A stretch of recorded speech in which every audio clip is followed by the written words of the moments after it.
What's in your wallet? I'm so old. I'm going to give it a 1 out of 5 explosive hot dog carts. Ritualistic blood magic. Laser shooting chesty statues. Don't watch movies unless we tell you to. Welcome to Movies with My Best Friend Phil, a movie podcast for cowboys and cowgals. I'm your host, Phil Kessel. I realize that makes it sound like we watched a Western, and we didn't, but well, anyways, I'm joined by one of my best cowpokes, Will Chodas. Hey there, partner. We watched a Western movie, and I'm so excited to talk about it. Yeah, Slugger. That's not. No. Slugger? Good. Well, good okay, effort. Craig Norland, what would you say? Like cowpoke? Let's see, Or I said did you already say cowpoke. cowpoke? Ah, dang it. Mosey Man. Nope, that's nothing. Dude? Hey, dude. Yeah. West. Kapow, pow. Speaking of Westerns, on the west half of my screen, we have a third person to introduce. Another special guest. What? Ladies and gentlemen, cowpokes and cowgals, horses and dogs. Huh? Please welcome to the podcast, James Frazier. Howdy. Thanks for having me. This is definitely a Western movie. Yeah, Yes. Unfortunately, it takes place in New York City. It's okay. New York City. Okay. It's a perfect segue. So, As all of your segues are. yes, chimpanzee riding on a Segway. I rode a horse this weekend. It was wonderful. It was cool. It was one of the coolest things I've ever done. It was great. I felt like a cowboy. Got to live a childhood dream that I never had the access to. It was wonderful. I did, in the middle of the ride, ask Jack if I should... Well, no, it was before the ride. I asked her if we should warn our guide that I do sometimes get my salsa from New York City, because I reference that commercial all the time, and I don't know. I feel like I got some validation here from you guys because you also referenced it, and I feel like sometimes my references to that commercial go unnoticed. No, all the time. Anytime someone says New York City. New York City. It's also, and I don't know if you guys also, when you hear the number 29, what's the first thing that comes to your head? The last age you are before you're considered old. Oh. Okay, for me it's or 2 for 50.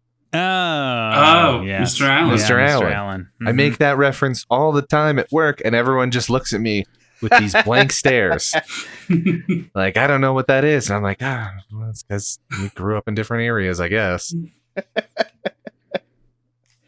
But anyways, now that I'm a full-on horse-riding cowboy, are you guys going to treat me differently? Do I look cooler? No, I saw that photo of you on the horse that was on Instagram, and there was like a dead branch of a pine tree, so it looked like you had a giant plume in your hat. And I was like, wow, Phil is making so many bold choices these days. No, that was a plume in my hat. Wait, was it really? No, I wish. Okay. I zoomed in, I swear. Phil's going through so many midlife crises. I'm going through something out here, guys. Not until you get the Stetson hat. Yeah. Nope.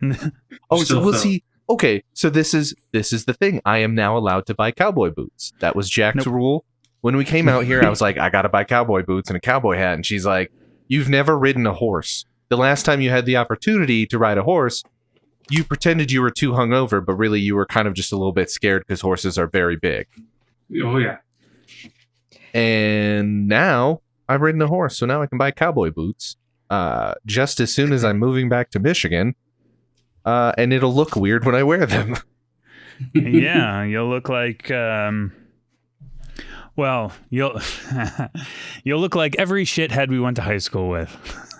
Yes. Oh, that's perfect, because I'm always wondering how I could like look like somebody I don't like. That's Yeah. why I put the plume in. Yeah. I was like, I don't think I'd like a guy that wore a plume. And why you in his dress the hat. way you do. Yeah, and why I act the way I do. So, James, you are our guest. So I'm going to ask you a question that I ask all of our guests. What's your relationship with movies? Do you watch movies? Do you like movies? Do you not like movies? Would you rather be doing anything else? I haven't watched a lot of movies, especially recently. I probably only watched a dozen in the past couple of years. Wow. Dang. I'm probably, out of all your guests, on the bottom rung on the movie watching ladder. And that's like after you dropped it in a hole. What, if you don't mind me asking, why not? Do you? I watch a lot of YouTube. Okay. And that's pretty much it. Nothing against movies. Fair I enough. enjoy watching them, but just haven't felt like I got the time. I feel a little, I guess, maybe ADHD when watching movies sometimes. Oh. But because my biggest movie sin, and I hate saying that, is being taken out of the movie. And longer a movie is, the more likely that's going to happen. Oh, I see what you mean. You don't like it when a movie like sort of like self-references itself or something like that. I don't know, whatever it is, whatever your trigger is. But yeah, I get that. But if you can keep it entertaining the whole time, I have small brain, so I like pretty much all the Marvel movies. I'm pretty happy with those. I'm also small brain. I love the Marvel movies. So you won't hear me making fun of anybody for liking movies that exist purely to be entertaining. Yeah. I'll only make fun of it if it's me making fun of Will. Okay. Sorry, that might have been too mean. Yeah, in fact, here's a quick story. Is after I saw the Joker movie with Joaquin Phoenix, I asked Craig, I'm like, man, is this like his first major role or something? Craig's like, no. I'm like, oh, okay. Oh, Whoops, sorry. I don't know movies or actors That's or pretty directors. Who is this up and comer? Joaquin Phoenix, no, get out of This here. young buck. this young buck. No, get out of here. All right. You Phil, can't be in here. Sorry. We took the attention off of Phil. Phil, Guys, I apologize. I'm really sorry. It's not me. I'm really not trying to do that. You gotta get out of here. I really liked Ricochet, my horse, so I stole him. Oh, okay. So we do have another guest. Oh no. He did watch the movie with me. I'm outshined. So, well, he outshines us all. He's a Fair. big, handsome horse. Yeah, he's Yeah, a but totally real, non-fictional horse. Yeah, but he is a little racist, so this should be an interesting episode. I'm going to try and keep him chill. It's where he grew up, It's not him. Oh, It's okay. his environment. Yeah, it's his environment. Yeah. Yeah, is that still an excuse that's valid in the age of the internet? I don't think it is. Only for horses. Only for horses, because horses historically can't go on the internet. Oh, that's true. Because they only have 4 fingers, and it's their legs. That makes sense. But, what was also cool? Riding on a saddle. Super uncomfortable, but also super comfortable in the same way. It's something about the leather. Yeah. Something about leather. There's something about butts and leather that make me think of something. Yes, and it makes you think of things you Assless like. chaps. Yes, it makes me think of things I like, and the things I like are assless chaps. By the way, all chaps are assless. Oh, You've okay. never seen a pair of assful chaps. Well, These chaps are assed. I got Well, that really asses my chaps. Yeah. we have a new invention. I mean, we can make so much money out of this. Yeah. Yeah. Isn't it just leather pants at that point, though? Probably. Gentlemen, we created pants. Yeah. Nothing new here. Oh, man. Speaking of pants and leather things and asses, I think we're thinking about a wallet. That's right. It's time for the segment where we reach deep into our best friend's pants and whip out some recommendations. It's What's in Your Wallet? I know. So who would like to start us off? Craig, do you want to give like 3 of the 9 that you have? And then we'll kind of go through the other people's and you can finish us off. I will say I will do one soft recommendation. And that was for Deadpool and Wolverine. I really enjoyed it. I don't think it cured my superhero movie fatigue, but it was at least definitely not. No. But it was entertaining. I liked seeing some old friends, and that's all you can ask for. Yeah, that is all you can ask for. I also, that was going to be one of my soft recommendations, but I also saw it, and it's not. And people are like, "Was it good?" I'm like, "Well, did you like the first 2? Because if you did, then you will like this one. If you didn't, then you won't like this one. Like, it's not anything new." Exactly. But it's the most Ryan Reynolds has ever Ryan Reynolds. And Ryan Reynolds pretty hard. Yeah, he does. One. And I mean, the only thing that I have to say as a complaint is it's sort of I think I've always kind of found this kind of an issue with the Deadpool movies, other than maybe the first one, just because it was so novel at the time. But like, it sort of has its cake and eats it too, because it's sort of like we're making fun of Marvel movies. Actually, no, we're actually just a Marvel movie with one character who makes fun of all aspects of this. But we're actually, as a movie, the core beats of the movie are the same core beats you've seen 100 times in a bunch of other movies. You know what I mean? So in that way, it's like we're novel, but we're not actually novel. We're doing what everyone else does, but we're saying we know that we're doing what everyone else does. And does that make it better? I don't think it does. I don't know. Yeah, there's I don't know. Specifically a line where it's like, "Oh, are we gonna hear can I hear your tragic backstory now, or are we gonna hear it in the third third act, third act?" And that is exactly what happens. That happens later. Yeah, of course. Yeah. So it's like, okay, so yeah, and then and then there's an ending, and I don't think this is too much of a spoiler, but it is sort of like the ending is sort of like, well, that's all done. There's like a debrief with the cops at the end, and I'm like, this is like an episode of Psych. Like, what in the world? Yeah. I also saw it. I feel exactly the same way. I had one other like big issue with it, and I don't really want to get into it because it's fairly spoiler town. But it's along those lines of like having their cake and eating it too, or like drawing attention to you doing something doesn't necessarily make it nicer that you did it, or more okay that you, but it's also like, whatever. I enjoyed myself. It was 2 hours of like sitting in the movie theater eating peanut M&Ms and like, cool. Yeah, I mean, it's Deadpool going like, don't you want to see me have a happy ending? And you're just sort of like, well, not really. I mean, I don't really care if you do or not. Like, you kind of mean nothing to me. You kind of mean nothing to me because you keep telling me you're Ryan Reynolds in a movie. So I don't really care if you have, you know what I mean, a happy ending, because I know that you're just an actor. You know what I mean? So it's weird. Yeah. Anyways, Craig, what else you got? So my other recommendation is a PS1 game.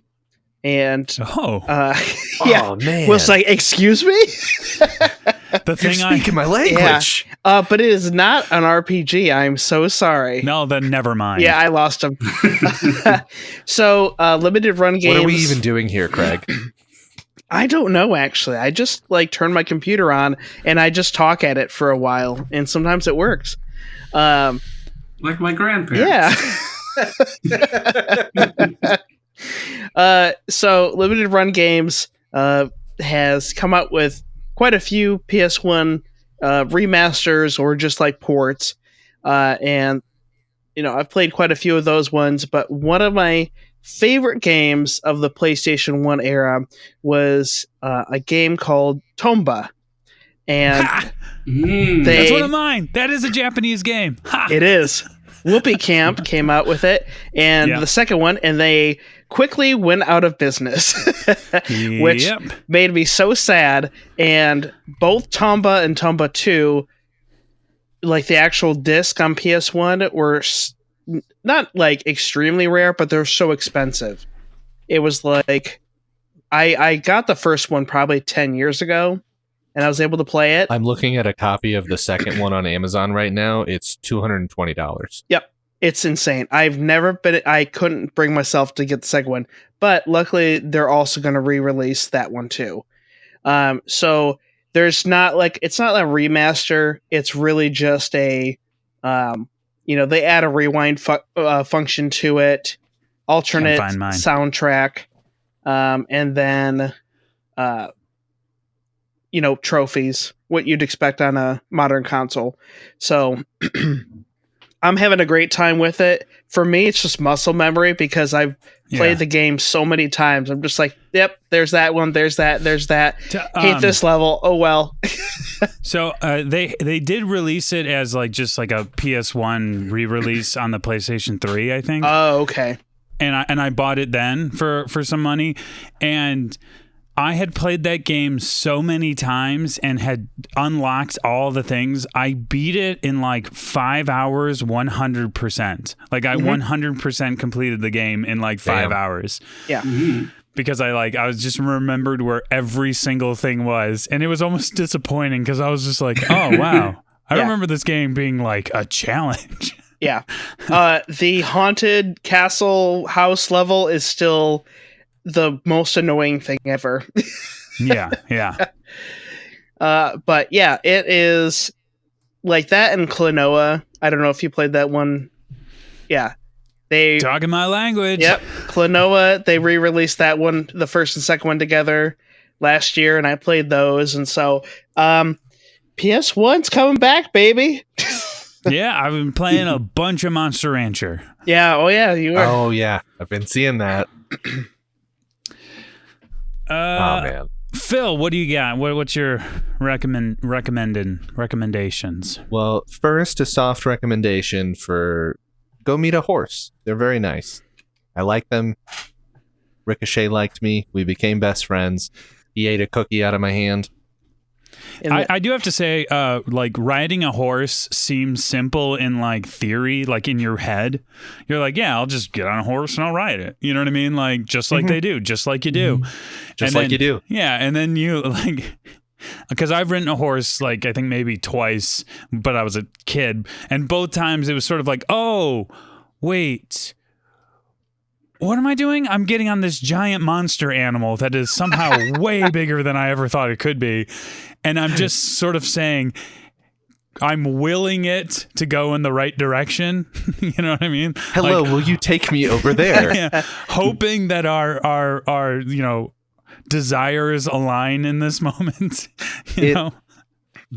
So before we went out, they asked me and Jack, they were like, have either of you two been riding before? And Jack was like, yeah, I've gone a couple of times when I was a kid and semi-recently. And they were like, oh, okay. And they looked at me. I was like, I have never ridden a horse before. And they're like, okay. And they scanned the list of horses they had for the most child-friendly horse that was adult-sized. And I got on the horse and everything was fine. And but the guy was like, this is what we call a two-finger horse. So the reins, you can steer it with 2 fingers. You don't have to pull on the reins at all. The horse will know exactly where it's supposed to be going. It did 99% of the work. However, what I will say is that, and don't give me this is probably what he told you, and he probably says it to every first-time rider. The guy said I did really good. And we went up one path. And instead of going back on that same path, he took us on a scarier path. And he was like, I normally take intermediate and advanced riders on this. And I'm just going to live in the reality that is accurate, because that trail actually was kind of scary. There were a couple points where like we were on a small shelf, like 6 inches from falling 200 feet into a ravine. And then there was one point where we went up like a, 45-degree angle hill. But it was very fun. I had a very good time. My hips still hurt. This was 4 days ago. My hips still hurt, but did the instructor put his hand on your shoulder and tell you that he's proud of you? I mean, not in those words, but it's exactly how I was translating it, and I don't see anything wrong with that. James, did you keep accidentally calling him Dad? So did they have like hard mode horses for non-beginners that like don't listen to you? Yeah. And try to go off the cliff. It's like, shouldn't they all just be really, really easy to ride? Isn't that the goal for all of them? Nope. This one's a real killer. I think one of the things with this horse that I noticed, like, it went downhill incredibly slowly. Like, I would always fall behind the other two because I was in the back. Going downhill, and went really, really carefully and really slowly. So I think it's just a horse that doesn't move very fast and will listen to everything you tell it to do. I will say, it was mostly following the horse in front of me, but I did at one point, when we were trying to park the horse to hitch it, he was hitching Jack's horse to the thing at the end of the trail. And then I took Ricochet and I took him around in a big circle to, like, say that I actually did horse riding. And it was so cool. And I feel like my life will now be measured in before horse and after horse. And that's just a really cool extreme thing for me. That's not my hard recommendation, though. Oh, James, I don't remember. Have you ridden a horse before? Yes, several times. I think one was in Scouts, actually. Oh, okay, I couldn't remember. But yeah, all times I think I was under 12. Okay, I couldn't remember Was if it we awesome? did it Did you at love Spring it? Hill or not. Actually, we had horse riding lessons. Old memory unlocked. There was, I'll say, they did training shortly, actually, by our old house. Oh. It's like a 3-minute drive. We never asked for it, but we got it. Door-to-door horse training. Yeah. Craig, you said you rode a horse at Spring Hill? Yeah, so... That's where I did as well. Yeah. That's where it was summer camp, and we must have done it a couple times. I don't remember what years it was, but the last time I did it, though, we were visiting my parents when they go down to Texas for the winter. And so we went down there. This is probably like 12 years ago now. But I remember we got on the horses and we're just like riding on the beach. But I don't believe there were saddles for some reason. It was so painful. Oh. It was What? so painful. That sounds awful. Yeah. They're kind of trotting, not like full sprint or anything. And I'm just like, ow, ow, ow, ow. Yeah. That I thought you weren't supposed to ride bareback. I don't on know. a horse. Maybe I'm misremembering that part, but all I remember is that it hurt very badly. And I'm like, I don't know if I like raw this. dogged the horse ride. I live for that look, Will. Okay, what's your hard rec? Oh, my actual recommendation. Okay, if you have like 30 minutes, 31 minutes, go on Netflix and watch Strange Way of Life. It is a Western from a Spanish director. It's got Ethan Hawke and Pedro Pascal as two gunslingers that reunite after not seeing each other for like 25 years. Really good. What's really it called good. again? It's what? What's it called again? Strange Way of Life. Really cool Western. Don't watch it with like probably kids. There's some sex scenes in there. Is it between Ethan Hawke and Pedro Pascal? Oh, it is. It's so they did a really good, like, we watched Brokeback Mountain and it was like a stone cold bummer. Like, it's a great movie, but it's kind of a bummer of a movie. This is like similar flavor executed differently. And I love the short. So I didn't realize it was 30 minutes until we went to sit down and watch it. And I was like, oh, it's a short film. Okay, weird. Because I feel like I watch a lot of short films on YouTube. I don't think I've ever seen them on Netflix. But I love the format where, like, everything is kind of crammed more, and this only has 2.5 characters. And it just, like, the interaction between the two main characters is just really, really good and really intense because they've, like, crammed all of it into 31 minutes of film. Really liked it. The review for it on Letterboxd is repaired back mountain. That is very apt. Yes. Yes, that is a good review. Okay. Wait, what did they give it? 5 out of 5. Yeah. It looks like, in general, people gave it like a 3 out of 5. I think that's fair. I mean, I don't think it's like... I guess also the thing is, like, I don't know how you rate a 30-minute movie. I mean, I think short... If you enjoyed those 30 minutes, that feels like a binary to me. If you enjoyed those 30 minutes at all, that's a 5 out of 5. That's a done. It's a yes. Yeah. I mean, half hour, anyone can throw a half hour down for a short film. I know some people say, like, writing short stories is a lot harder than writing a novel, just because you have to compact everything into, you know, so much, even more than a novella. And it's probably the same for writing or doing a short film, I imagine. I mean, it's true also of regular film. It's so weird how film has like such that specific time constraint, whereas like novels can be, as long as you feel like your audience has the patience for it. You know what I mean? You can do 1,000 pages and it's a novel. You can do 200 pages and it's a novel. Whereas it might be a novella.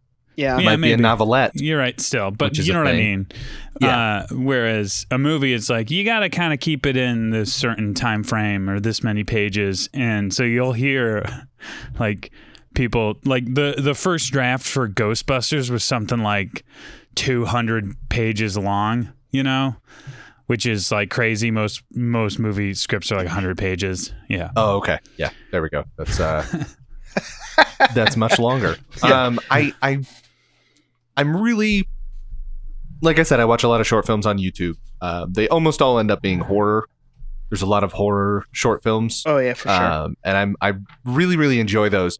I do wish there was more of a market for something like this, the like bigger budget, shorter format stories. Like it almost like I wish they had done this in a anthology grouping like Guillermo del Toro's Cabinet of Curiosities. Yeah. Like just like give me 5 medium budget westerns that are like 30 to 40 minutes long, all by like directors with like a different like this guy. I haven't watched any of his other stuff, but this director does a lot of it's a lot of heady art stuff, I feel like, and it's a lot of like LGBTQ themes and things like that, and just give me an anthology western series. That's all I'm asking. That's Ballad all of Buster I'm Scruggs. asking. Yeah, Ballad of Buster Scruggs. Give me that, but with like 6 different directors, and do it again. Just keep doing it. Craig, you disappeared. Yeah, I did it on purpose. Oh, cool. Okay, so James, do you have a recommendation? I do. I think both of them. Well, I have many of them, but the two, I'll say traditional media that I watched were Fallout and Wednesday. Oh, I'm pretty sure they've both been already recommended on here. yeah, but we've already forgotten, so you can go ahead and tell us again. But anyway, yeah, those were really good. They held my attention. They were fun. Did you play Fallout? No, I did not. Interesting. So it's good even if you didn't play Fallout. That's Jack loved it, and I keep hearing that from other people who haven't played the games. That it just like it worked really well as a TV show, and then also worked really well as a TV show of video game. I mean, it helps that all the actors are just really, really good. I'd seen Ella Purnell in Yellow Jackets, and she's really good in that too. But we probably talked about this again before, but she really walks that fine line between, because she has to be an innocent, but also has to be capable, and I think that's hard to pull off, especially for if your primary audience is going to be 18 to 49 males. Yeah. Mm-hmm. Yeah. Yeah. Stellar job from everyone. Yeah. I have not seen Wednesday. Yeah, surprisingly, I haven't either. It was on my list, and then I just didn't get around to it, so I'm going to probably watch it this Halloween. Is it, James, is the rest of the family in it, or is it just Wednesday? It is pretty much, I mean, they're there, but it's pretty much just Wednesday. Okay. Uncle Fester shows up. I think he's in it the most. Oh. Okay. Of the other members. I don't remember. Who plays Uncle Fester? I don't know movies. Okay, sorry. I don't know actors. But I think he's an SNL character. He was actually in Fallout. Oh, you know what? I know who it is. Yeah. Oh, Fred Armisen. Oh, okay. Yeah, he would do a good Uncle Fester. Yeah, for sure. Yeah, he has superpowers. Wasn't expecting that, but okay. Fred Armisen does? Uncle Fester does. No, you mean Fred Armisen. Yeah, Fred Armisen. Uncle Fester's the actor. You mean Fred Armisen's Uncle Fester. Uncle Fester's the monster. I love the Addams Family because there have been enough iterations of it that, you can't win. If, the animated movie came out and people were like, oh, I don't like this design. People were like jumping out of the woodwork, being like, oh, it's how they looked in the original comics, idiot. And then like the show comes out and everyone's like, that's not how it was. Like, well, if you remember this specific cartoon from the 60s, I'm like, oh my God, this is just what we've come to. We're a mess. We're an absolute mess. But my true recommendations would be something I don't think you guys have heard of. Like I said, I watch a lot of YouTube. I am the only one Wait, in the world. is it Mr. Beast? No. I'm the only one in the world who has YouTube Premium. I am the rare unicorn. I got it too. Yeah, I don't. But H Bomber Guy, have you guys heard of him? You probably have seen his tweets somewhere. You've shown me his stuff, so I know him. But he does really long form videos, sometimes up to 4 hours on YouTube. Oh my God. So you do watch movies? Yeah. Yeah, basically. I have to take breaks with his, but they're really good. There's 6 months in between each release, so he puts a lot of work in them. They're really fun. You think he's going down one path, but it twists and turns. It's really informative, really interesting. Highly recommend his stuff. Basically, anything he's put out in the past 4 years is really good. What kind of videos or what kind of topics does he usually cover? How do I put it? Societal issues, some scandals. There's some fun ones. There's one you think he's going to make a 2-hour video on the Roblox oof noise that I guarantee you've heard before. That is actually not the Roblox oof noise. It's from something else. But it takes a twist, and that's kind of like the theme of his videos, of how it takes a twist. And it becomes something else, but really well done still through the whole thing. So yeah, highly recommend. Like I said before, I'm pretty sure you've seen his tweets show up because he gets quoted a lot when people are acting like morons on the internet. Yeah. And then the other one is Captain Disillusion. Mm-hmm. He's pretty fun. He's good. I don't know if you guys heard of him, but he debunks. That's his primary thing. He debunks viral videos. Are they real or not, and how? And he goes really in-depth details on why.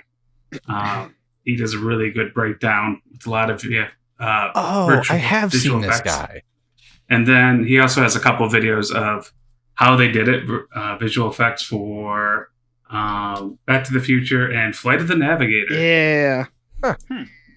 And then I think he also was the lead like visual effects person for either J-pop or K-pop video that I think also kind of made him insane. You can tell when he was making the How I Did It. But yeah, highly recommend those two channels. Really good content, like every video they put out, even though it's like months, sometimes 6 months in between them. James, remind me, who's... CGP Grey. Yeah, he doesn't make a lot of videos anymore. But he does informational videos. He's pretty close to H Bomber Guy, but random videos. He does videos on how they come up with the numbers on the interstate roads, how they come up with the names for airports. And so, but yeah, he's also really good. Puts a lot of work into his like 10-minute videos. But he hasn't uploaded much in the past couple of years. Yeah, he's had a couple. He did one where he like was rating all the flags from all the different states. Oh yeah, yep. Yeah. Oh, I've seen a clip of that one. Yeah, I'm sure I saw. Yeah, some of them have gone super viral. Yeah, like 40, 50 million views. His older ones. That seems to be the way of all YouTube. You can see people get 40, 50 million views, and now it's like 3, 4 million. Yeah. No, I like how, like, it's great when these the different creators are able to make a living off of YouTube, but also use it as a springboard for their own ideas. I really like Defunctland. Will and I have talked about that before, but he's basically a documentarian. Documentarian. For basically half his videos are now movie length, and he goes into so much research, and they usually do really well. Like the movie, the doc he did on trying to discover who wrote the music for the Disney Channel like bumper score, which is just like I don't even remember what it was. Was like I was like I clicked on it thinking like this is not going to hold my attention because I literally could care less about this subject. I like the Disney Channel was the channel I watched when there was nothing on Nickelodeon or Cartoon Network. But then at the end of it, I found myself tearing up because it became about like the artists who make the mundane art that we all sort of overlook. Do you know what I mean? Mm-hmm. Which is what I do for a living. So I was sort of like, oh God. And how they sometimes get really forgotten completely. Yeah, that's H Bomber Guy's latest video is like that. You're like, I'm not going to watch this whole thing, but it turns into, I'll spoil it, the LGBTQ community and how a lot of their work kind of gets stolen, and it kind of gets overwritten, and a lot of non-LGBTQ people get credit for their work in the end, and how they had to hide themselves through the years. Yeah. So that's the twist for that, the latest one. I think we talk about mostly scripted TV shows and movies. But I think it's important to know that people out there know that there are a lot of creators that don't have the funding, but have just as good of ideas and projects that they're putting on YouTube. It's like I probably watch more YouTube than I watch movies. My dad watches basically nothing but YouTube, and it's all informational stuff like that. So, yeah, it's been really nice to have 1 that. Yeah. Yeah. YouTube is the greatest and worst thing about the internet. It's mostly the greatest. Yeah, it's honestly, there's a lot worse it has places. its problems, but it's mostly the greatest. So my recommendation, I got two little ones, and that because I was Deadpool, Wolverine. I already talked about that. Was what I was going to talk about. I mentioned I'm playing Monster Rancher. That's not really a recommendation because I cannot recommend that game to anybody who didn't play it as a child. Yeah, because I just don't think it would be that fun for anybody. Other than me and my brother and Brad Barr. That's the only three people who I think would like that. But I did go and see The Lion King in the theaters. It had a limited release for its 30th anniversary, and we took my son Jack for his first time in the movie theater. Oh my gosh. He's 4 years old, almost 5. So it was a little scary at times. He'd seen the movie before, so he knew the scary parts when they were coming up.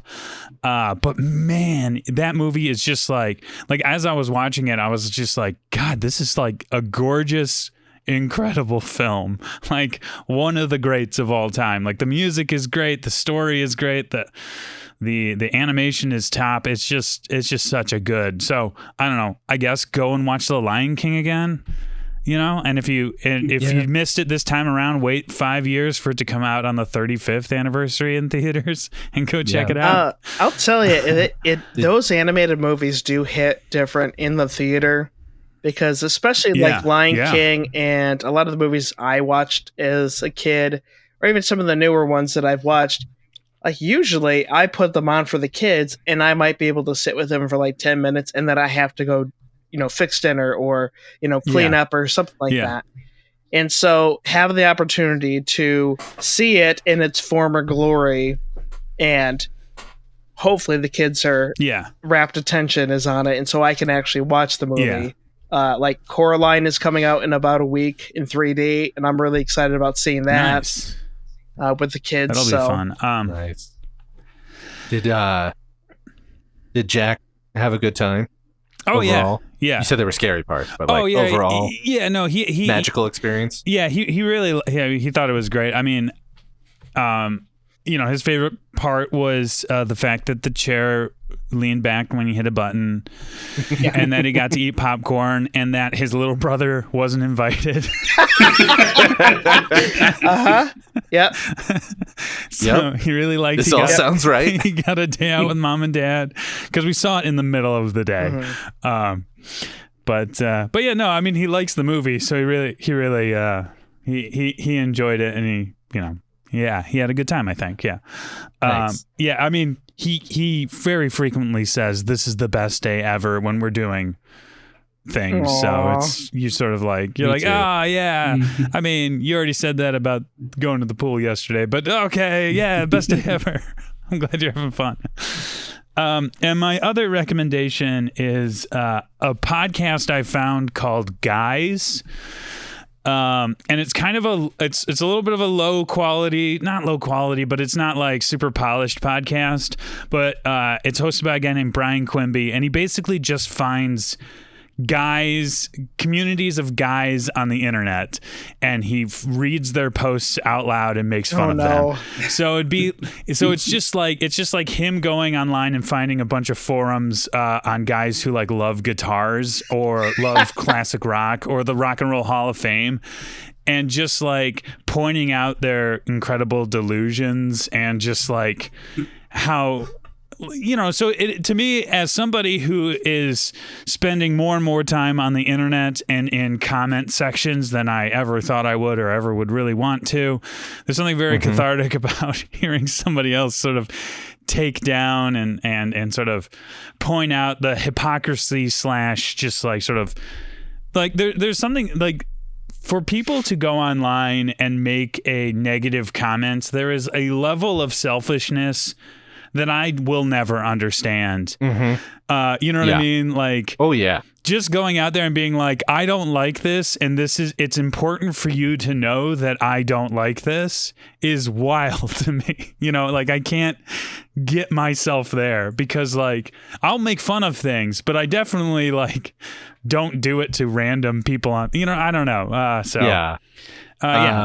I want to listen to the Crypto Guys episode. Oh, I don't think I've gotten to that one, but oh man, what was their most latest episode was on real estate guys. Oh no. Will, one of these is called Sword Guys. Yeah.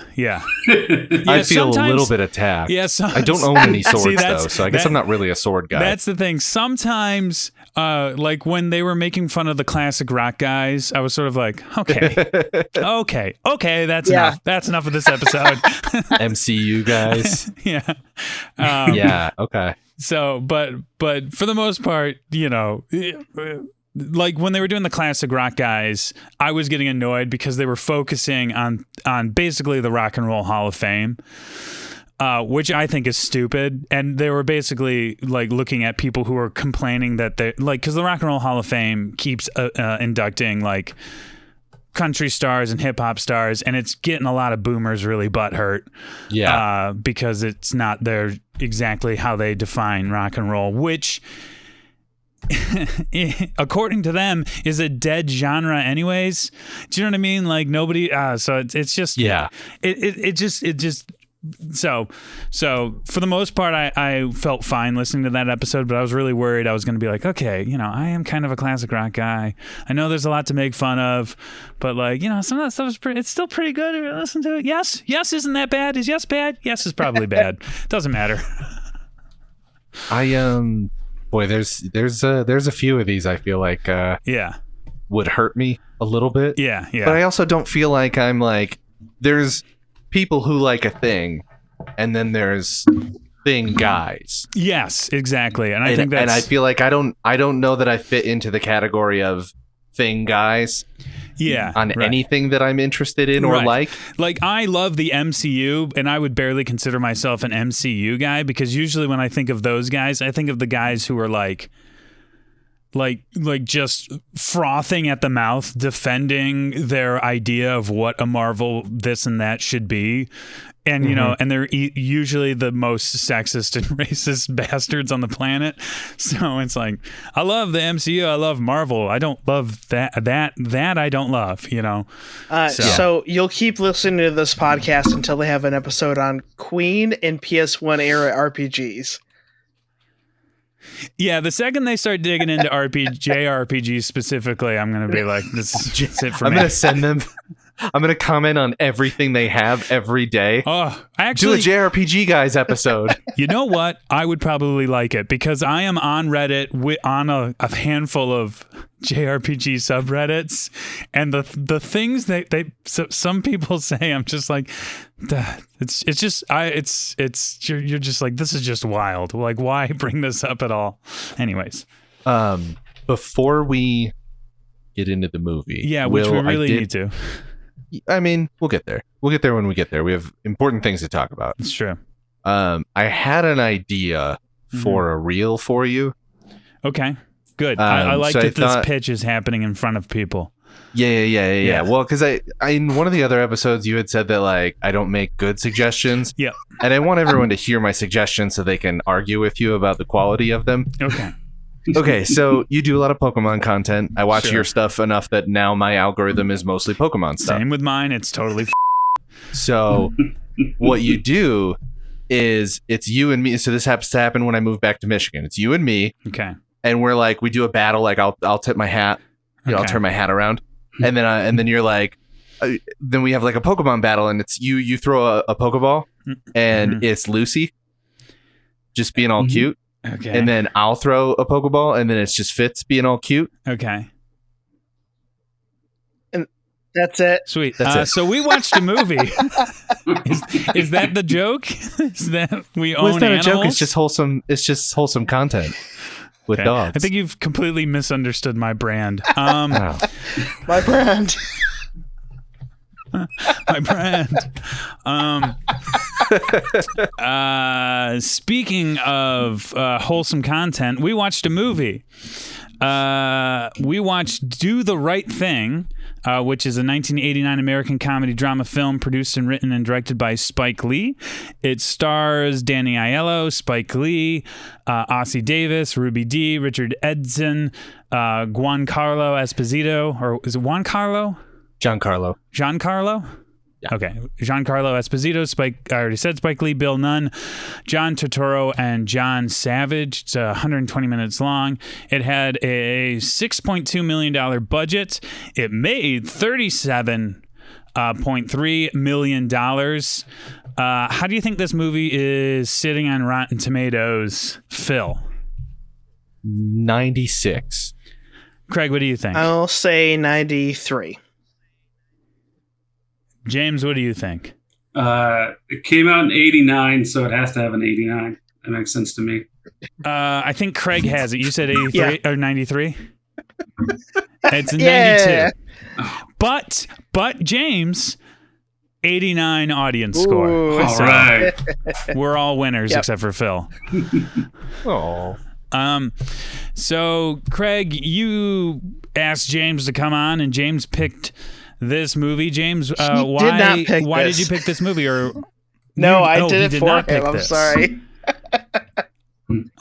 Okay, then Craig, why did you pick this movie? Way to make me I'm look like an sorry. idiot. You just No, assumed. I'm just kidding. You've thrown my whole world out Oh of whack no! right now, Craig. I really did. You No, not violated really. I was just very protocol. confused. Anyway, so as James said, he's not like a huge movie person, but he does love, or at least really like, certain movies. And I knew that he really had liked this movie in the past, and he was the one who actually recommended it to me way back when. And so I think I watched this for the first time, oh gosh, maybe like 6 or 7 years ago, I want to say. Yeah, I wanted the opportunity to get James on the podcast, and I knew this is one that he'd be able to talk about. So yeah. All right, so Craig, how did you feel rewatching this? Oh, just same as before. I think it's a masterpiece. All right. James, how was you? We all watched it together. Craig, James, and I. We all went over to Craig's house and we watched it. Craig, James, how did you feel revisiting Do the Right Thing? It felt pretty good. I will say, I don't know if I'm getting too much into it, but I don't remember it being so antagonistic. Everybody all the time.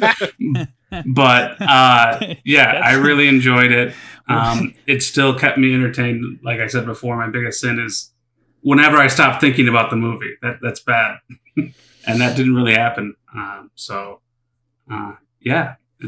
pretty good. James, when did you first see this movie? It was actually part of my movie class where we watched movies. And so this is one of the ones that they showed. And yeah, it was just a different kind of movie. Talking about, because everything I watched before is Disney and Arnold Schwarzenegger movies. That was pretty much my diet of movies. And so this is a little different. Wildly different. Yeah. Yeah, there are those movies where you're just sort of like, yeah, I know what movies are. They're action, they're this and that. And then you see a movie, you're like, wait, what? No, what? I didn't think this kind of stuff was allowed.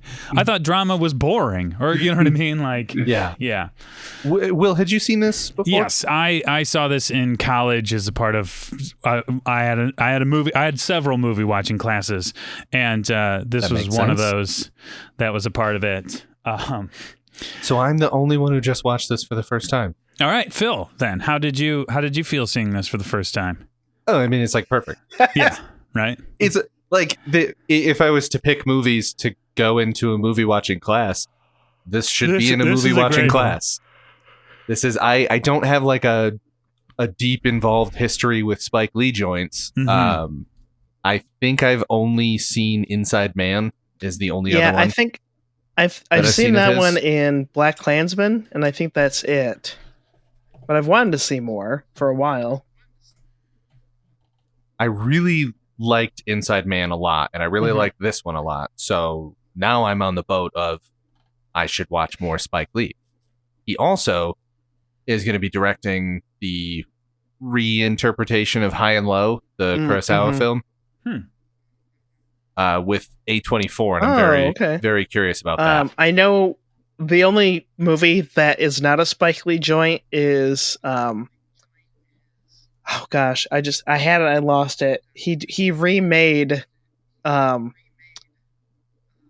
on, Phil, you gotta help me out here. Old Boy. He remade that, and he lost, like, they took control of the movie away from him, and so he basically disowned it, and it's apparently very bad, so whoops. It's given the source material that movie is a reinterpretation of, or a remake of, it's garbage. If the original didn't exist, it'd still be a halfway decent thriller. But because the Korean version of Old Boy exists, the American remake of Old Boy is absolute dog shit. So there's that. Will, did you say how you felt about it this time around? I did not. And so when I first watched this movie in college, I remember distinctly feeling like I didn't get it. Because on this watch and the previous watch, I liked Mookie, I didn't like Mookie very much, which is Spike Lee, the main character. I didn't find myself liking him all that much. Like, he, to me, seems like, in the movie, he's sort of like, he's not really a responsible father and all this stuff, and he keeps showing up late and skipping out on work, and, like, me being raised the way I was, like, those are things you don't do. You know what I mean? Those aren't good morals, And I remember watching the movie and liking Sal's character quite a bit. Sal is the Italian restaurant owner, who is just kind of trying to do right, seemingly, by the community. And he's like, he's saying, like, this is my restaurant, you have to behave this certain way in my restaurant. And me, being a younger man, going like, well, I mean, it is his restaurant, he's right, you got to follow his rules in the restaurant. He's Italian, so he's got pictures of Italians. You're bugging out, you're making too big of a deal of this, you know what I mean? Like, and I remember, like, kind of getting the ending and being like, but then when Mookie threw the garbage can at the end, spoiler for this film, so yeah, we're in spoiler town, because how can we talk about this movie without talking about the whole movie? When he throws the garbage can, I was like, okay, any sympathy I had for Mookie has gone out the window. I don't understand this character at all. And upon watching it again, I still felt kind of that way. I kind of felt myself going like, I don't really, like, what is, like, why should I like Mookie? And then something, and then so what ends up happening is there's this big confrontation at the end of the movie, where basically Sal's restaurant gets burned down. For the uninitiated listener who somehow got past the spoiler filter and is here and hasn't seen the movie, but Sal's restaurant gets burned down, and you're sort of just like, part of me is like going like, yeah, like, if I was Sal, I'd be furious. And Mookie goes like, I still got to get my money from Sal, which to me was like egregious. I was like, are you kidding me? You burned down this guy's restaurant and you're going over there and demanding you get your money? Like, well, he didn't specifically burn it down, but he did basically throw the garbage can that started the riot that ended in it being burnt down. And he goes over there and he yells and he's like, hey, I need my money. And Sal is like, are you kidding me? I can't remember exactly his words, but he's something along the lines of like, are you kidding me? And Sal's like, and, Mookie says something like, the insurance will take care of this. What are you worried about? And Sal's like, you think I care about money? It's the principle of it. And he says, here, Mookie, you take your money. And he throws a bunch of money. Here, take $500. I only owe you $250, but here's $500. And then Mookie takes the money and goes, "You only owe me $250. Here's the money back." And like, there's this moment where it completely like deflates Sal's energy when he does that. Do you know what I mean? And it's like, and it suddenly like clicked in my head, and I understood why. Like, so to me, Sal is not the good guy. And the reason why it was sort of like hard for me to understand, but I kind of like get it, because Sal is trying to, he cares too much about like the physical. He cares too much. He's trying to control everyone. He's acting like he is some sort of caretaker for the young kids in this community. But really, he thinks they owe him something because he runs a restaurant. He's like conflating community with business. He's valuing business and his. I was raised by Republicans, so sometimes I forget that that's deep inside of me. You know. It's confusing community with like his business, but also, I had it. Yeah, he's trying to be the caretaker of the kids in the neighborhood and the neighborhood, but he doesn't even live there. Yeah, and he's trying to control their behavior. Do you know what I mean? And there is a moment when, so Bugging Out and Radio Raheem show up at his restaurant, and Sal starts screaming at them to go away. And the kids in the booth, who are all black, one of them is, what's the actor? Oh, Martin Lawrence. Martin Lawrence, thank you. And they're all like going like, "Yeah, leave Sal alone. What's the matter with you?" And then Sal gets threatened and he drops the N-word. And they immediately go, "Hey, wait a minute. Screw you, Sal." And it, to me, it just like sort of highlighted like, yeah, he was never in this community, like not even in the way his youngest son is in the community. Like his youngest son is just sort of like, whose name I don't remember, but like he likes Mookie. He hangs out with Mookie. He's just kind of there. He's not... Is that Vito? Vito, I think, is the younger one. The older brother. Yeah. And then, or even the other white guy who's always selling the little cards. He's got some sort of mental handicap. Smiley. Yeah, Smiley. And like, but yeah, so it's sort of like it this time around, it hit me in a different way. And I very much suddenly understood that like, oh yeah, like, this idea of like what's important is like following one person's rule, one person's like, it's this dictatorship, this authoritarianism, as opposed to like, like Radio Raheem walks around with a boombox. That's what Radio Raheem does. So when he goes into your restaurant, Radio Raheem is going to be blasting his music. And, Mookie was sort of like, that's just him.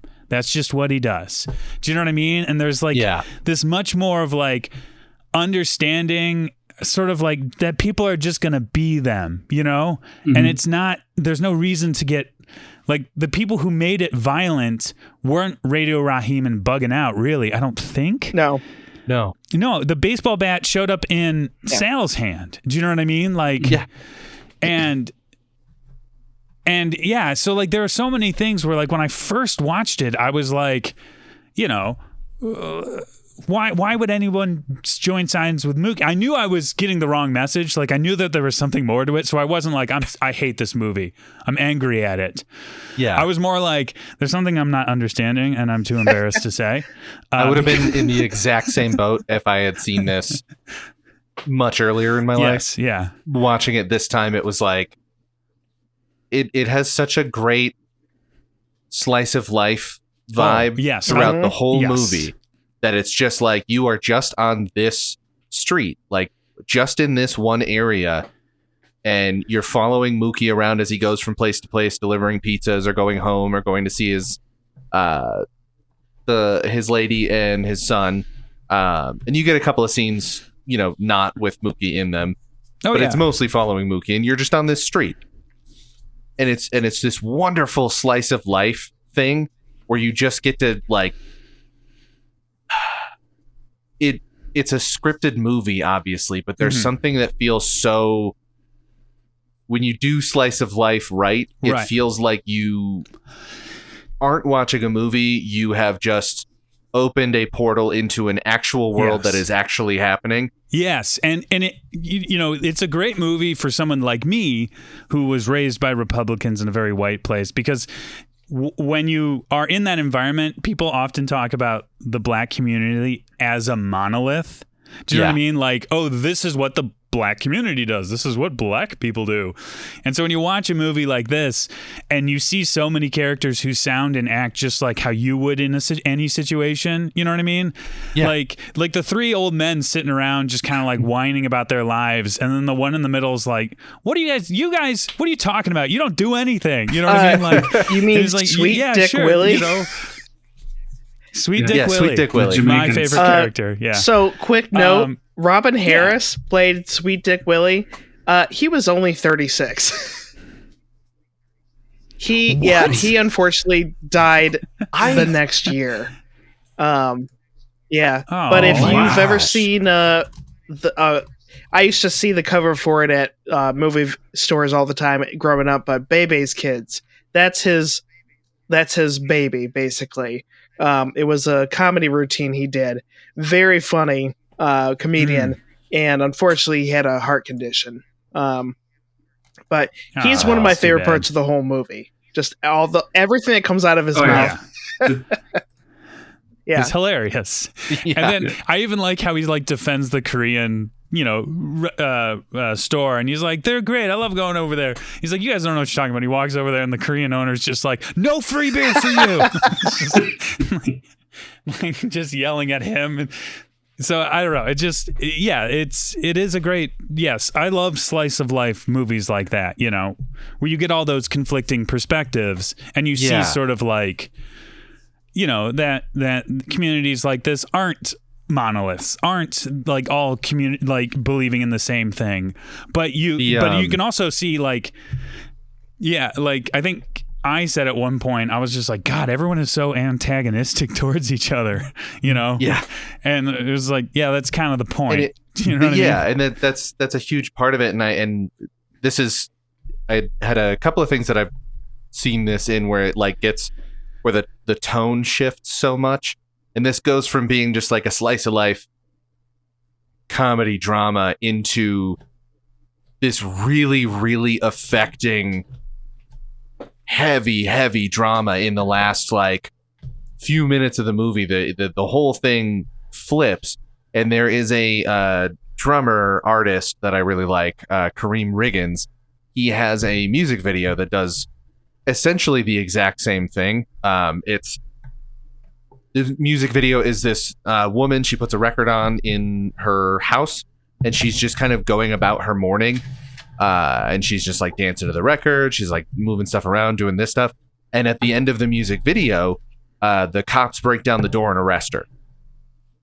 And then he has another, it wasn't a tiny desk, but he did like a small concert thing with some of his music and drums. And it went, I think it's Philando Castile, the guy who got shot by the police in his car. The music stops at one point, and it just plays the audio from that to like end the set. And it is one of the most affecting things I've ever seen. And I almost feel like, not that he couldn't have just come up with the idea, but it felt so similar to the vibe of this movie, those two things from him, that I was just like, I feel like there's a more than just the obvious connection of like, those are real things that happen all the time, unfortunately. But like, I don't know, it flips itself so drastically at the end, and it just kind of comes to a boiling point in the manner of a second when Sal drops the N-word, and then everyone turns on him because they realize he isn't the guy that he's pretending to be or thinks he is. And then everything just like, as soon as Mookie grabs the trash can and oh my God, the whole ending of this movie is like, I feel like I'll never get it out of my head. Yeah. I mean, even like leading up until then, right before all that happened, Sal is like, we had a really good day. Mookie, I think of you as a son or something close to that. Yeah. And I don't think that meant anything to Mookie in the moment, because it's sort of like, no. he saw the relationship as transactional because it was, you know what I mean? Like, and Sal is also like confusing business with, you know, because if they really were family, he'd be more forgiving of Mookie and he'd give Mookie more money all the time. Do you know what I mean? He'd actually trust Mookie to hang out and not say things like, if I give you your money now for the day, I'm worried you might run away.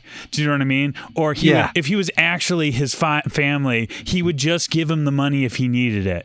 Do you know what I mean? Like, and he's like confusing.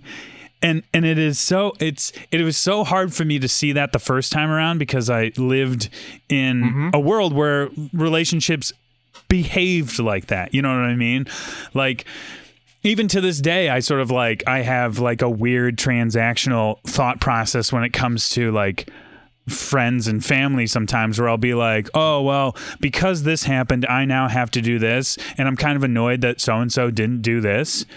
And then the second like that rattles around 3 times in my head, I'm like, yeah, but they're your friend, you idiot. And sometimes friends kind of suck in the moment and you're fine. They're fine. It's fine. If you're really mad about it, talk to them. But like, it should be, stop thinking it's transactional. You know what I mean? Like, I like almost destroyed so many relationships, like specifically like Brad I'm thinking about, because I would invite Brad over to my house all the time and he would never invite me. And I'd be like, oh, it's because he hates me. And it's like, oh, no, that's just because Brad just doesn't do that. That's just not something he does. Do you know what I mean? Like, so I can't think of it that way. Yeah. Anyways, it's just it's unlike, it really highlights sort of. I mean, I don't think it's supposed to have as clear of an answer. I think that's the that's the other thing. And that's why the title is also perfect. Yeah. It's like, do you know what I mean? Who did? Demare said did it. Mookie do the right thing? Yeah. Did said it in the movie. Radio Raheem do the right thing? Did Bug It Out do the right thing? Right, but I think my point is I originally was like, no, Mookie didn't do the right thing.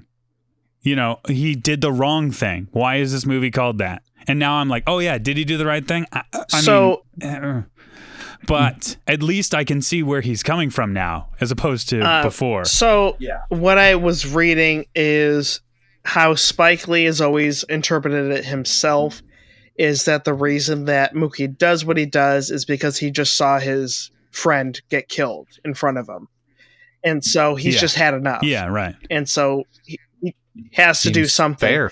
But a lot of people come up to him and have said, well, in our minds, the reason he did it is because he was trying to keep the crowd from killing Sal and his family.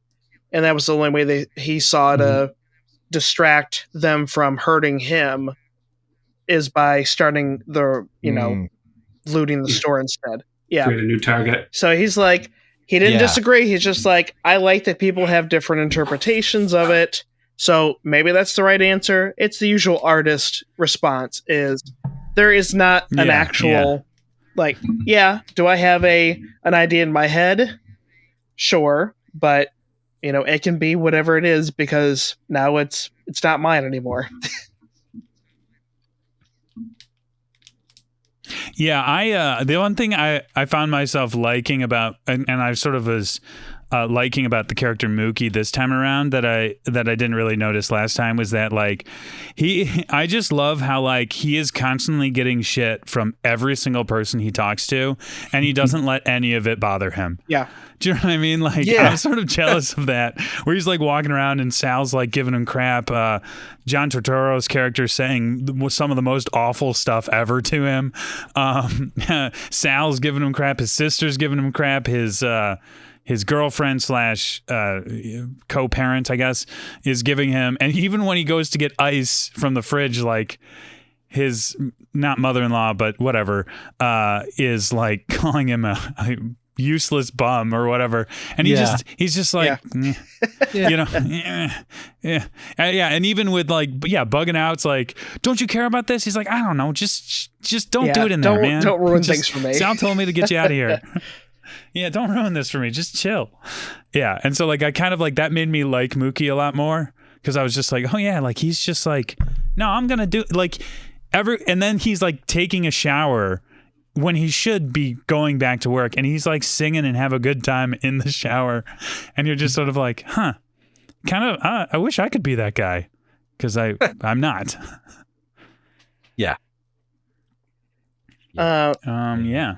Do we have anything? Yeah, I mean, just we kind of glossed over a lot of the main story of it, but like you guys said, it's slice of life. Yeah. Another reason I did it now is because it is supposed to take place on the hottest day of summer, and yeah, it's actually about climate change. Yep. We got it all wrong. Oh, that's right. That's the whole Ice Cube scene was the polar ice caps melting on breasts. Yeah, I mean, he even mentioned icebergs in that scene, so it's true. It's true. And I love that behind the scenes stuff is that DeMayer and Mother Sister they were married in real life, and so they based their relationship kind of off of how they interact with each other. I liked that part of the movie. I liked them interacting. Just everyone. A common criticism of the movie at the time and still today is that some of the women characters don't feel very fleshed out as compared to the male characters, especially like Rosie Perez. And there's that whole thing about she felt she kind of had a falling out with Spike Lee at the time just because she felt that she was not, it's hard to, I don't know if felt like she was being taken advantage of, but she felt like she was pressured into doing the nude scene, and they couldn't film her face when he's putting the ice cube on her nipples because she was crying, not because she felt violated, but because she was so upset with herself for not advocating for herself, that she didn't tell Spike Lee that she was uncomfortable with this. So they, a couple years ago, the whole Me Too thing was happening. A lot of people tried to cancel Spike Lee, and Rosie Perez came out and said, look, he's apologized in the year since. It doesn't make it right what happened, but we're good now. And so that kind of went away. Obviously he still has a career right now. So that's the main thing people bring up, is her character, is not exactly fleshed out very well. I mean, you see that's pretty typical of like an early writer director, especially when it's a man, especially before 10 years ago, where like that's pretty, like I recently listened to an episode of What Went Wrong, where they talked to Zach Braff about Garden State, which was pretty interesting because they brought up the whole manic pixie dream girl thing that kind of came out of that Natalie Portman's character, and he was like, well, yeah, I mean, I get why people say that because that's is essentially what I did. Is I invented a fantasy girlfriend for myself because I thought that that's what my character needed. He's like, I get that people are criticizing that she's a fantasy, but she was, you know what I mean? And so it was kind of an interesting to hear him kind of go like, I guess it's problematic, but I guess it's problematic because people, there's a lot of reasons why to still kind of like, it seems understandable. Maybe that's it. How those things end up happening in movies, So, anyways. Ow. Yeah. Oh gosh, I had it. I lost it. I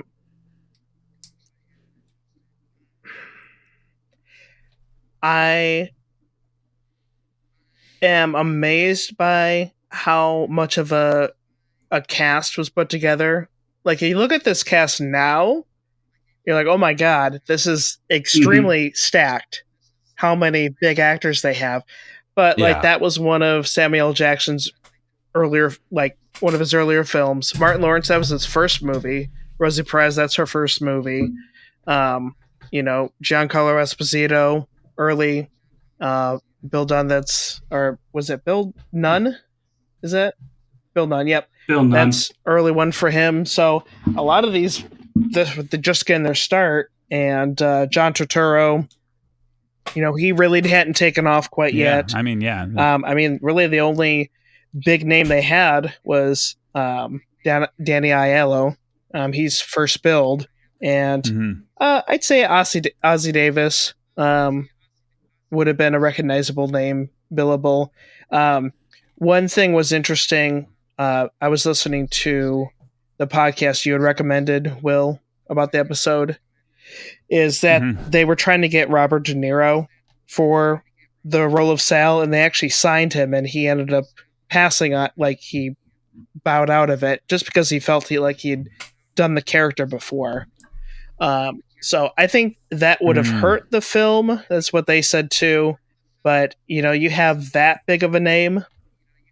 Danny Aiello's, he's a character actor. He's not like a major movie star like De Niro. No. And I think that would have taken a lot of the focus. I think he would have changed that character even more than Aiello did because, he had problems with some of the characterizations. He had them add in that whole talk that he has with John Turturro about why he stayed in the community, because he just didn't want him to be a one-note Italian stereotype who ends up saying the N-word at the end. Right, yeah. Right. That made it so much more heavy hitting to have it made that it work, bit in there. work more for sure. And it really is. It really helped me, obviously, being to kind of go like, oh, he's a sympathetic character too, as opposed to just like writing him off right away. So that when he had that turn at the end, I was kind of going like, wait, am I the baddie? Yeah, wait, what's happening? They did all that on purpose. I mean? They're like, if you show him at the start as being unsympathetic, and then you're like, okay, well, this makes sense. Right, but if for most of the film, he seems like, okay, yeah, I mean, yeah, he's rough around the edges, but not terrible. Okay, and then it gets real bad. Yeah, I mean, the only character I didn't feel sorry for at all, I think, was probably Bugging Out. He just was kind of obnoxious, but that's sort of the character. I loved his whole confrontation with the biker guy. Just because what he does so well is the whole being he obviously does not want to fight this guy at all, but he still wants to act tough. And again, just to really ride that line between the two. So I think that one works. Everybody's like trying to get him to fight, and he's like, "Oh, you're lucky that I'm not going to fight you." It's like, but the fact he's going around, and you kind of forget about, because he's like, "Oh, I'm going to boycott this place," and then everyone's like, "Ha, okay," and then you forget about it for a while, and then it comes back, and he starts talking to people, and they're like, "What the hell's wrong with you? We've been going to Sal since we were kids. Like, we're not going to boycott that place." Yeah. And as soon as the whole confrontation happens, it just Anna turns, where that does not matter anymore.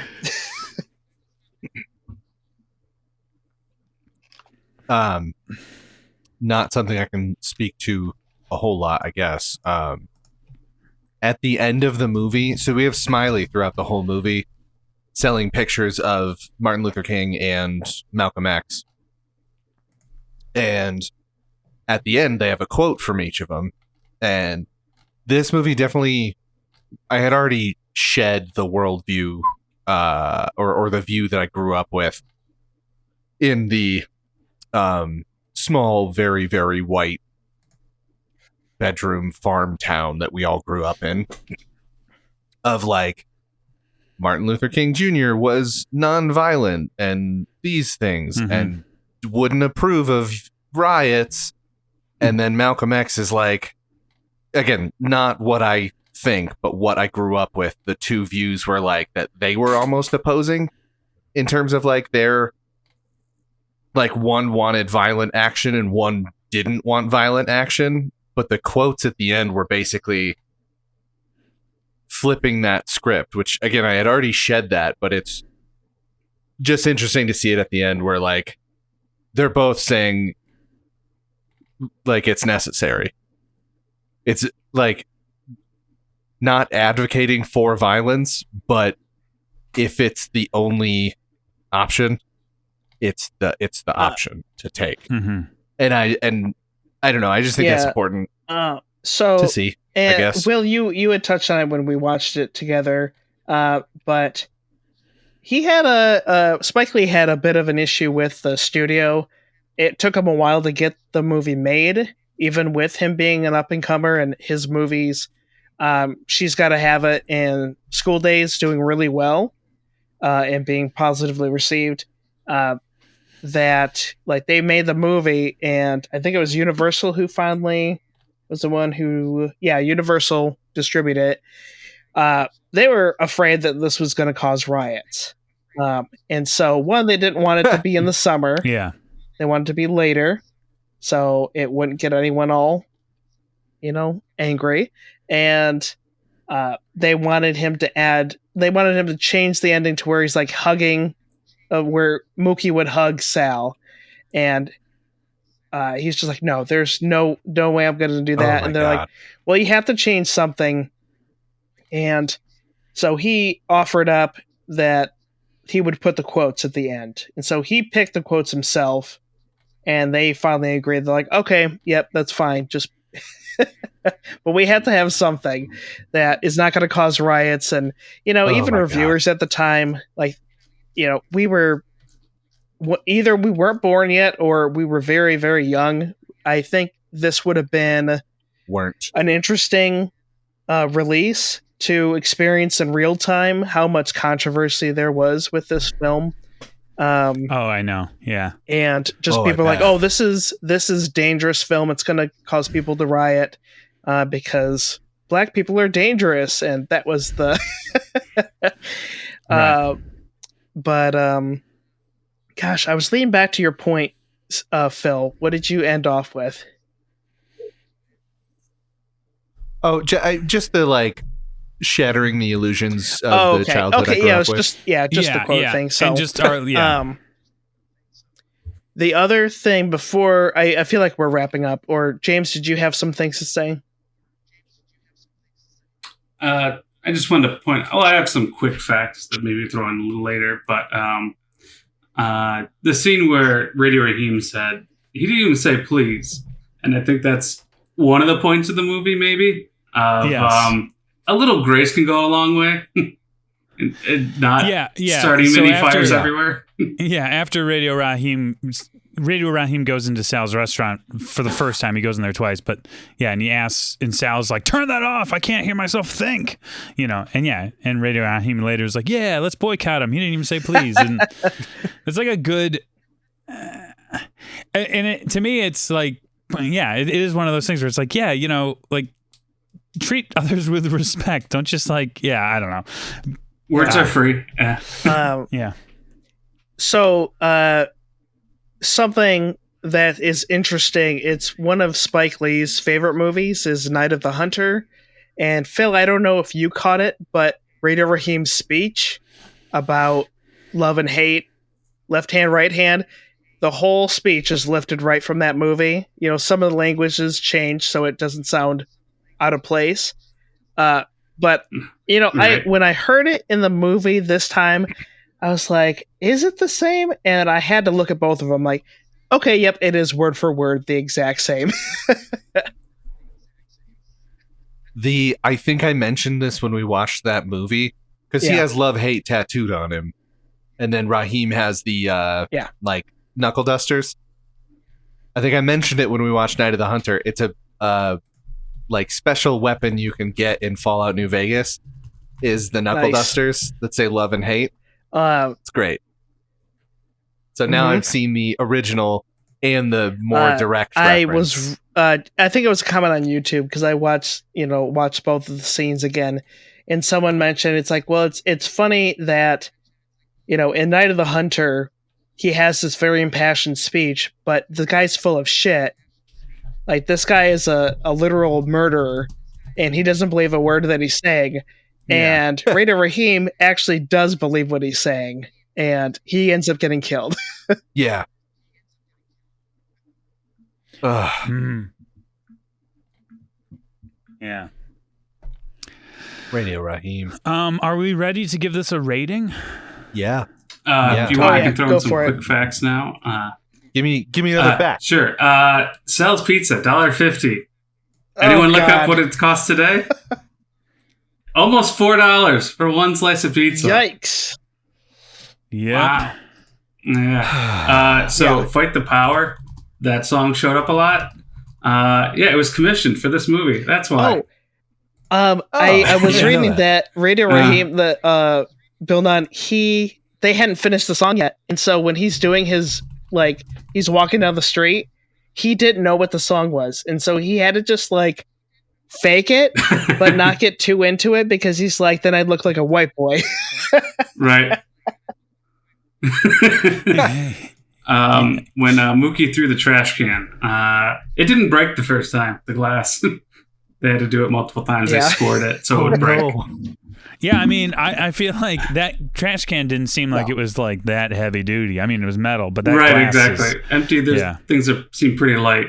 And then this is probably only interesting to me, but Bill Nunn was also the cop in Sister Act. Why this is interesting is because Sister Act and Do the Right Thing came out 3 years apart, and he looks 20 years older in Sister Act. That's why I found it interesting. He looks mid-20s in Do the Right Thing. He looks mid-40s in Sister Act. he's got gray hair. Holy man. Because I was thinking that during the movie. I'm like, there's no way that's him. There's no way. I don't know actors. I'm just a dummy. I'm like, it is. How? The only thing I'd seen him in, but I remember watching this for the first time, and I was just like, oh god, it's the guy. It's the guy from Spider-Man trilogy. He works at the newspaper. Oh yeah. Yep.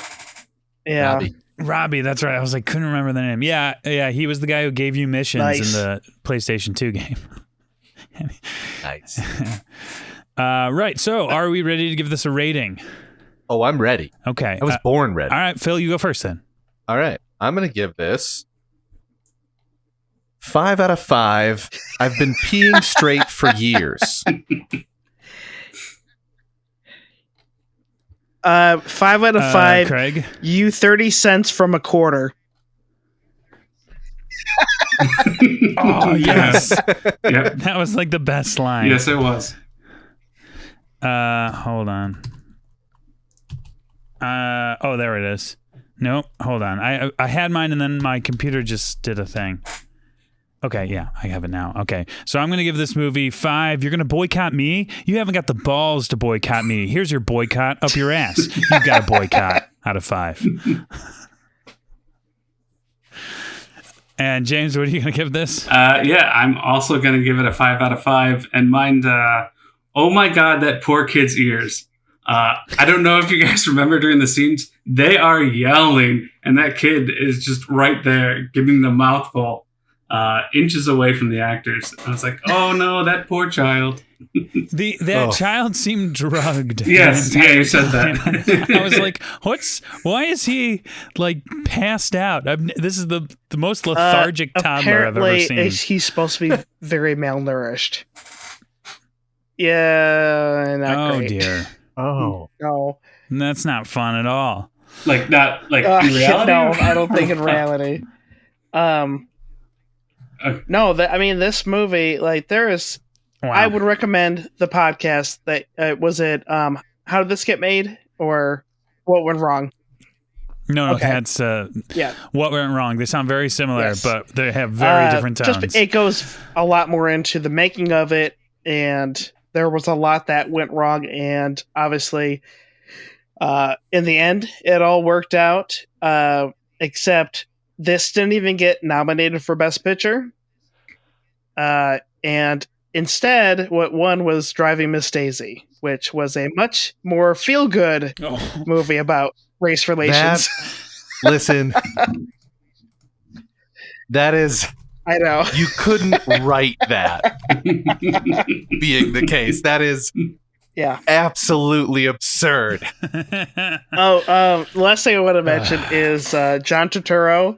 Wow. He's like, people really remember me from this movie, but that's not always a good thing because I still get people really mad at me. He said one of the ladies from craft services during the movie just couldn't separate him, and like she started hissing at him when he started doing some of the lines, and just wouldn't ever give him anything. Yeah, I get it. He just falls into that character. Yeah, I mean, Seems he does like a real dick. He kind of sucks. Okay, so next week, Phil, it's your pick. Oh no, shit. You forgot. What movie are we doing? Okay, if you don't even... We're going to do High and Low, Akira Kurosawa.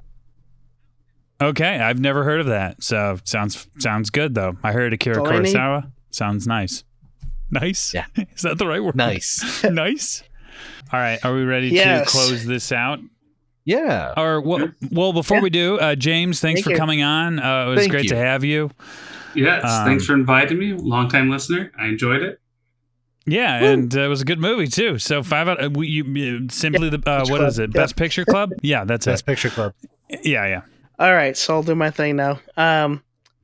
Thank you for liking and subscribing to the podcast. We're on Instagram, Facebook, YouTube, and TikTok. If you want to tell us if anyone did the right thing, or should I do Ninja Turtles? I don't know. I was going to say, I mean, it's kind of our thing, figuring out which ninja person is a Ninja Turtle. So if you have thoughts, I don't actually have thoughts on this one at the moment. Yeah, who does machines in this? I mean, Sal really fucks up the boombox. Yeah, there you go. He does. So, yeah. He does that machine. But that would mean Donatello's racist, and I'm not okay with that. So this episode was brought to you by my mom, Janet Chodas. Thanks. So if you're interested in hearing your name shouted out and want to help support us, consider becoming a patron at patreon.com/mumbleandtrug. If you like what you heard, consider leaving a review on any of the platforms we're on that Craig listed. TikTok, YouTube. Tick us some talks.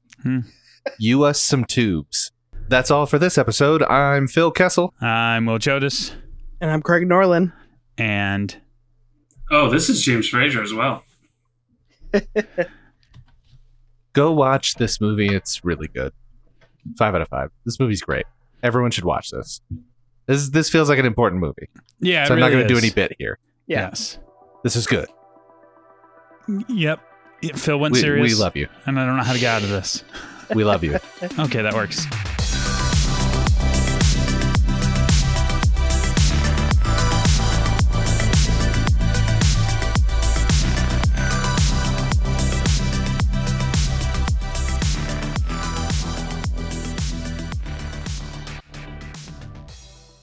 Brought to you by Mumble and Shrug Productions.